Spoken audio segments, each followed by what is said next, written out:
Buenas tardes, profesor. Mi nombre es Jessica Leones. Mi grupo está conformado por Saray Castillo, María Medina, María Bermúdez y mi compañera Viviana Gutiérrez. Y a nosotros nos tocó el tema del hurto.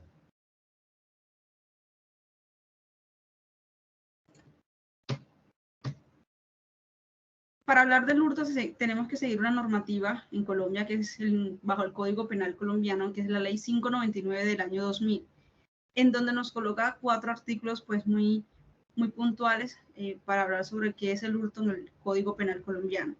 Comencemos por el primero, en donde nos hablan pues qué es el hurto bajo el artículo 239 de esta misma ley, en donde nos dice que el hurto es cuando una persona pues se apodera de una cosa o de un mueble ajeno con el propósito pues de obtener provecho para sí o para otro.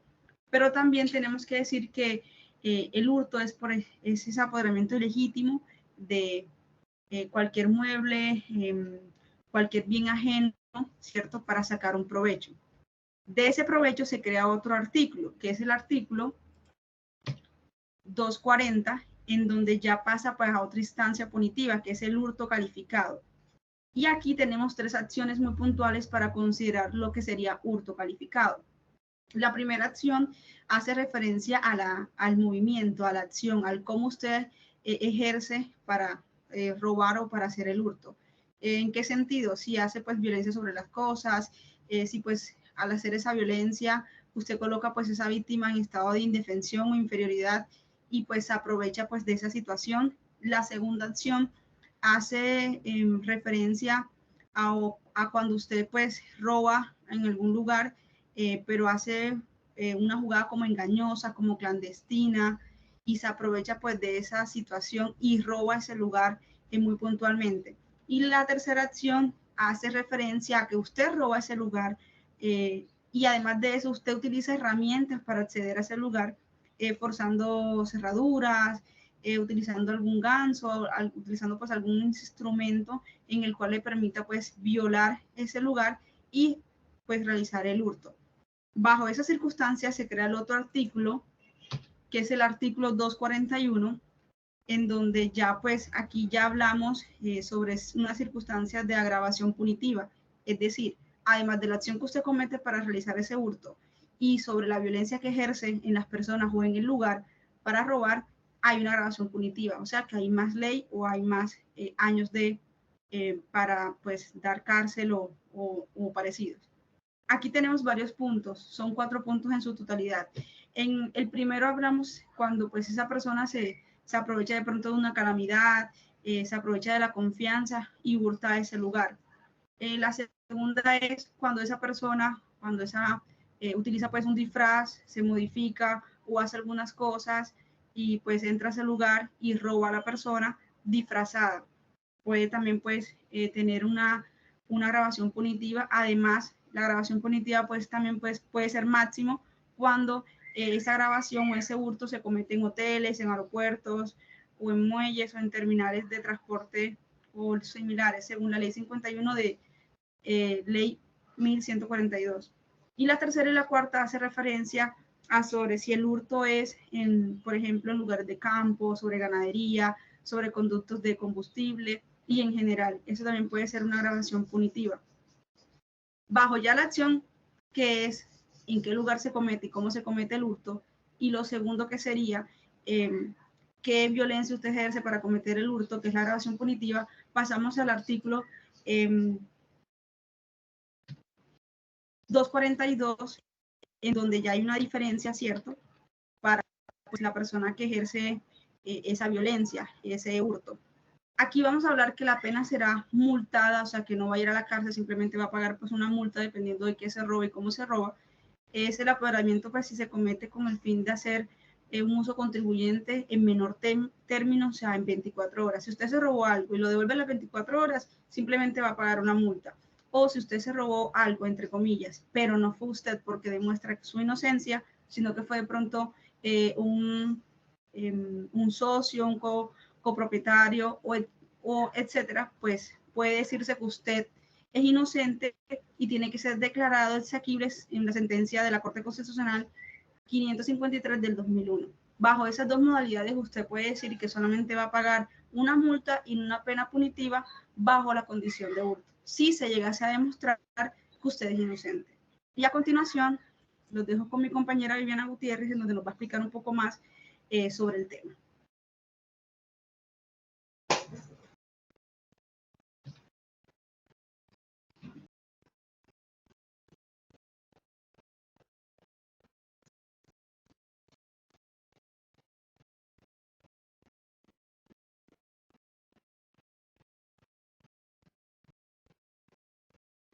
Bueno, ahora vamos a revisar el contexto social y la afectación económica del hurto a personas, dentro de los cuales encontramos diferentes características, puesto que existen factores en la sociedad para que un delincuente tome la decisión entre cometer la conducta o desecharla.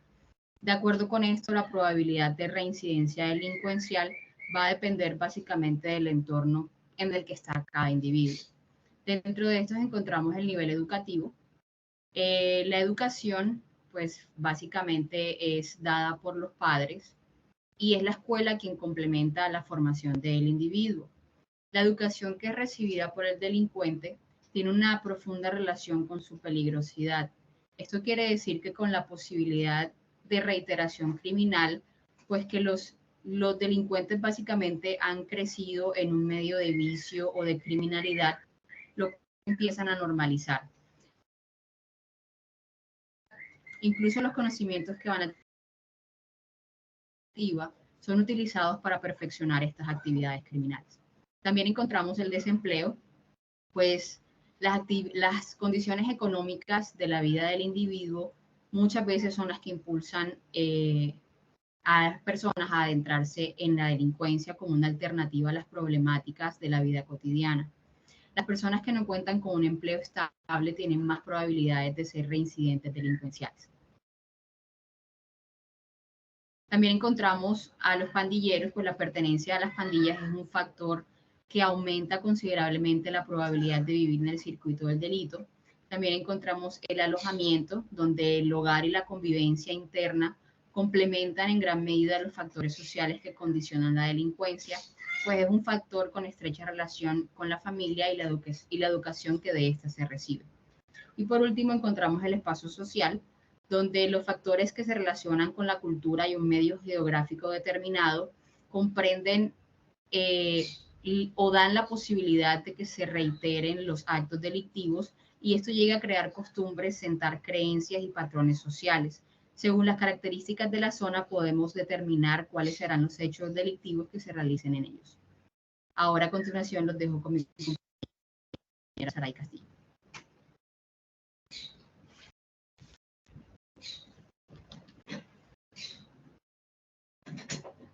Gracias, compañera. ¿Puedes pasar la siguiente diapositiva, por favor? Bien. Dentro de las consecuencias o las secuelas psicológicas que tenemos el hurto, tenemos el trastorno del estrés traumático. Esta es una enfermedad de salud mental que se da debido a presenciar o experimentar un suceso traumático. En este caso hablaríamos del hurto. Y daremos a entender que no solo es vivirlo, o sea, vivir el hurto, sino presenciarlo también. Que no seamos víctimas nosotros, sino ver ser víctimas a otras personas. Dentro de los síntomas de este trastorno tenemos el trastorno del sueño, ansiedad, estrés, irritabilidad, entre otros. Dentro del trastorno del sueño veremos que se presenta insomnio, sobresaltos por la noche, pesadillas, sobre todo pesadillas dado a los pensamientos recurrentes de estas personas de revivir el hecho. También tenemos ansiedad y estrés. Cabe resaltar que va a depender mucho también de la forma en la que se dio el hurto, si fue violento, si fue pistola, si fue con cuchillo, si fue con abuso, con acoso, digamos, sexual, porque también se da de esta manera. Va a experimentar esa ansiedad y ese estrés la persona, porque además es una sensación de que no pueden controlar en ningún lugar donde están. que estén o no en peligro. También irritabilidad, esto se puede dar porque, bueno, alguien está contando una experiencia que tuvo, o porque dentro de los mismos pensamientos de la persona de pronto lo recuerda, se pueden presentar estos ataques de ira, irritabilidad. Compañera, por favor, la siguiente.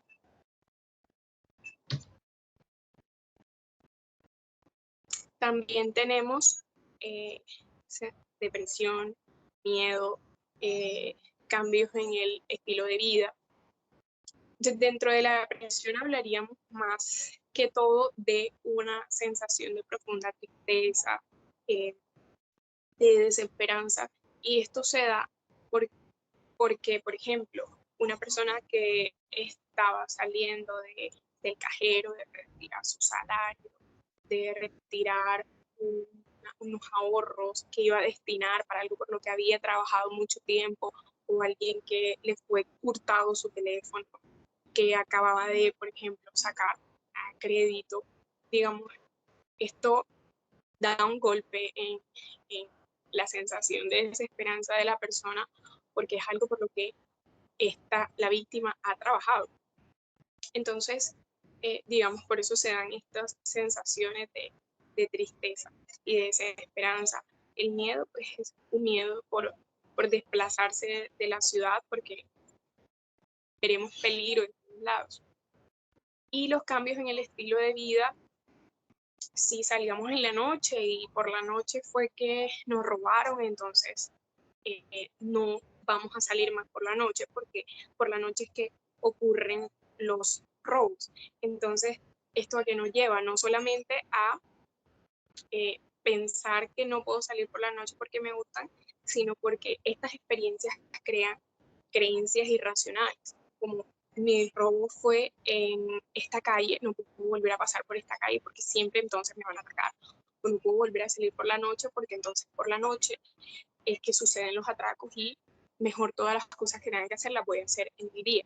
Entonces, digamos, también por medio de estos sucesos también se crean y se forman estas creencias irracionales en las personas. A continuación los dejo con mi compañero, que hablará de los ejemplos.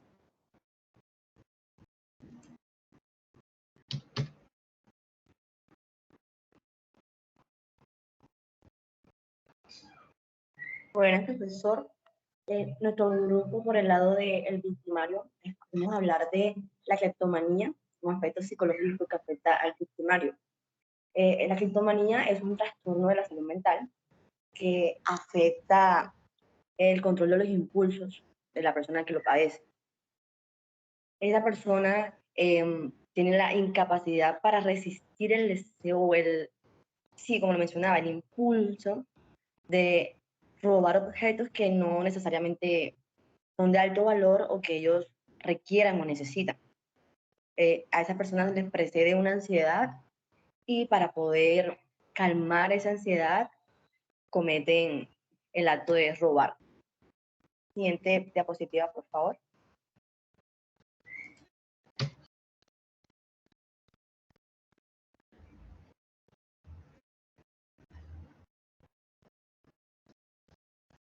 La cleptomanía cuenta con unos síntomas. El primero es la incapacidad para resistir fuertes impulsos de robar, como ya lo mencionaba, es una de sus características implícitas.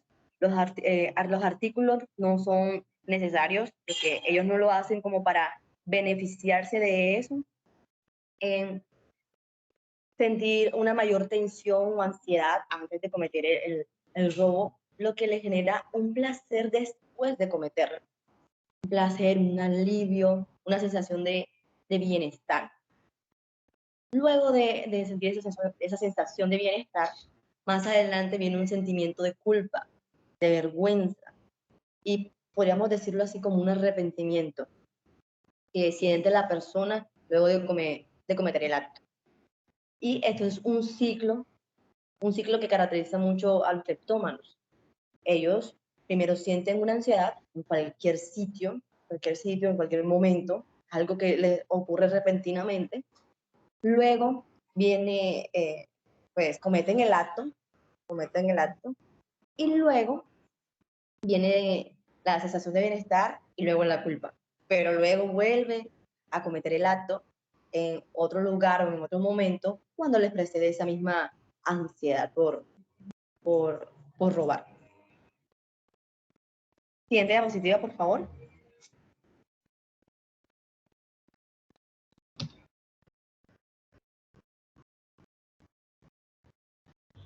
Características. El impulso. El impulso está implícito allí. A diferencia de los ladrones o de las personas delincuentes, los cleptómanos tienen un impulso que no pueden controlar por sí mismos. Algunos incluso están medicados para poder gestionar o calmar esos síntomas de ansiedad que les pueden llegar a cometer y perjudicar a otras personas sin ellos tener eso en su mente antes de realizarlo. Entonces, ellos no lo hacen por ningún desafío, por ningún interés de dañar ni de tener venganza con la otra persona. Simplemente es una forma de ellos calmar su ansiedad y por eso lo hacen. La mayoría de las personas con cleptomanía roban en lugares públicos, lugares como que puedan pasar desapercibidos en alguna casa, pueden ver un reloj ahí mal puesto, entre comillas, o sea, porque está en su casa la persona, y lo puede tomar sin que la otra persona se dé cuenta. En fiesta le puede robar a desconocidos, pero regularmente es a personas que ya conozca, que ya frecuenten. Y bueno, como también ya previamente lo comentaba, los artículos no son necesariamente de alto valor o ni siquiera lo usan. O sea, algunos ni siquiera lo usan, suelen esconderlos, suelen donarlos, incluso los suelen devolver a las personas de una manera muy sutil, sin sentirse expuestos ante el robo cometido. Ok, a continuación lo dejo con mi compañera María José.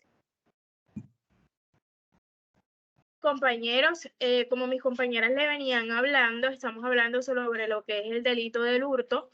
Yo les voy a seguir hablando sobre las posibles causas que pueden desencadenar el trastorno de la cleptomanía. Mi nombre es María José Bermúdez.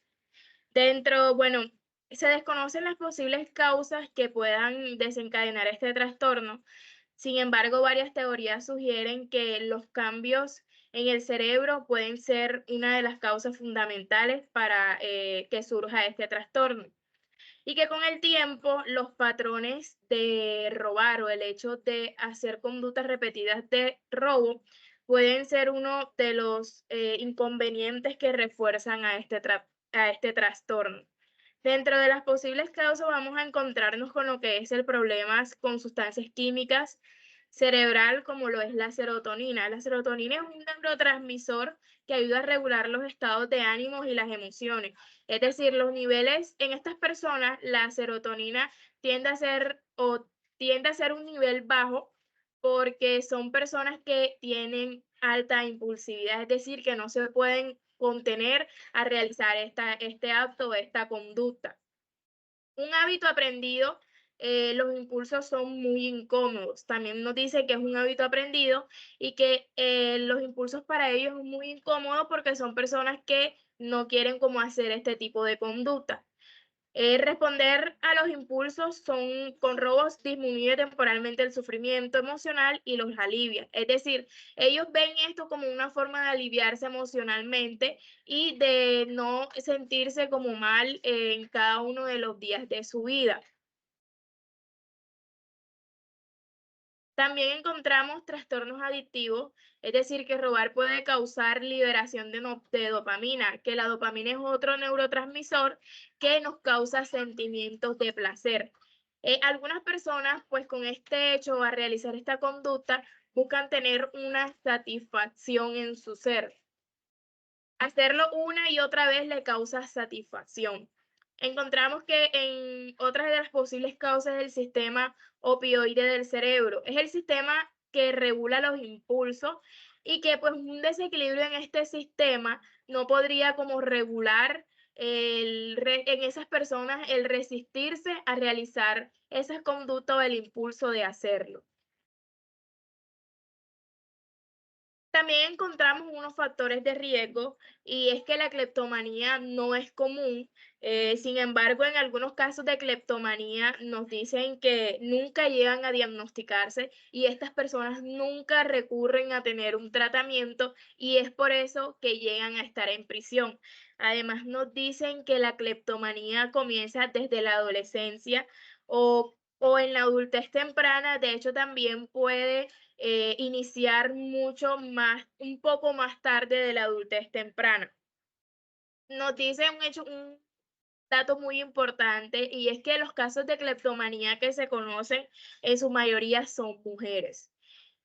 Encontramos que uno de los factores puede ser antecedentes familiares, es decir, tener un pariente consanguíneo que tenga este trastorno, como lo es padre, madre o hermano, que tengan cleptomanía, pueden o otros trastornos de adicción, adictivos, pueden aumentar el riesgo en esta persona a padecerlo.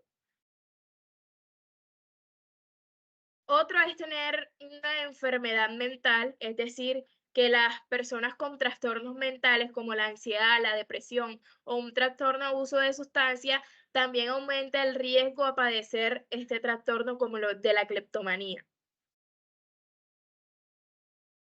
Dentro de las complicaciones de la cleptomanía encontramos que otros trastornos de control de impulsos, como la ludopatía, que es juegos electrónicos o es la adicción a juegos electrónicos o juegos al azar, o las compras impulsivas. También otro es el abuso de alcohol u otras sustancias adictivas.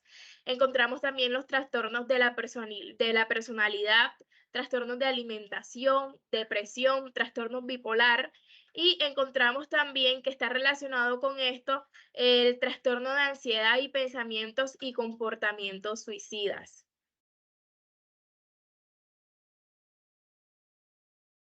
Bueno, dentro de estas diferencias, mis compañeras anteriormente las mencionaron, que hicieron pues una comparación y a lo largo de esta exposición, ellas estuvieron mencionando una de las diferencias que resaltaban en estas personas con diferencia entre cleptómano y delincuente. Bueno, la cleptomanía es un trastorno del control de los impulsos que lleva al hurto. Es decir, quienes padecen de esta condición se obsesionan con el delito y que aunque tienen conciencia de que están realizando un delito, de que están realizando algo que no se debe hacer, utilizan su enfermedad como justificación para evitar tener consecuencias delictivas o tener consecuencias penales. Sin embargo, estas personas se hacen responsables frente a la ley penal. El artículo 33 del Código Penal colombiano ha consagrado como causal de imputabilidad del trastorno mental que padece el individuo. Al momento de ejecutar la conducta típica y antijurídica conocida como el hurto, la cleptomanía es uno de los trastornos mentales que impiden al sujeto comprender la ilicitud de lo cometido. Según la jurisprudencia, la imputabilidad como presupuesto de la culpabilidad no desemboca en la absolución del individuo, sino que es una sentencia de orden distinto en la que se le declara responsable al sujeto y se le somete a un tratamiento denominado medida de protección. Es decir, frente a estas personas, la justicia tiene un trato diferente, ya que pues ellos tienen un diagnóstico frente a este trastorno que ellos están teniendo y pues que se les da una medida de protección y una vigilancia, pues una vigilancia para ellos para que tengan un trato diferente y que durante el proceso de judicialización debe probarse mediante el dictamen de un perito que el sujeto tiene esta condición y este trastorno mental. Muchas gracias, compañeros, por haber escuchado esta exposición. Esperamos y sea de su agrado. Que tengan feliz resto de día. Muchas gracias.